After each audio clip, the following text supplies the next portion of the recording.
اعوذ باللہ من الشیطان الرجیم، بسم اللہ الرحمن الرحیم۔ قرآن مجید میں آیت الکرسی کی بڑی فضیلت ہے، افضل ترین آیت ہے، اور اس آیت الکرسی کو کچھ مقامات پر پڑھنے کی بڑی فضیلت ہے۔ مثلا ہر واجب نماز کے بعد جو ہے وہ آپ آیت الکرسی کی تلاوت کرتے ہیں، رزق کی فراوانی کا باعث ہوتا ہے اور بڑی فضیلت ہے۔ پروردگار اس شخص کو بہشت عطا کرے گا۔ اسی طرح گھر میں لگانے سے وہ گھر آگ سے، چور ڈاکو سے محفوظ رہتا ہے۔ شام میں لگائیں، رزق کا برکت ہوگی، پروردگار آپ کی روزی میں اضافہ فرما دے گا۔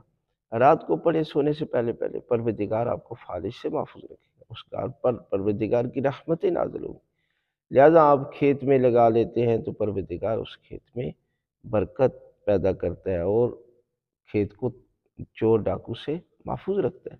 لہذا یہ جو لوگ ایک دوسرے کے پاس جا کر، عاملوں کے پاس جا کر پیسے دے کر اپنا ایمان بھی ضائع کرتے ہیں، ان کے لیے اللہ کی ذات نے بہترین قرآن مجید میں آیت الکرسی کو رکھا ہے۔ آپ آیت الکرسی کا تعویذ بنا کر جو ہے وہ پہن سکتے ہیں اور گھر میں لگائیں، جہاں بھی لگائیں، پروردگار جو ہے وہ ان کاموں میں برکت پیدا کرے گا، اور پروردگار آپ کو ان آفات و بلیات سے پروردگار جو ہے وہ محفوظ رکھے گا۔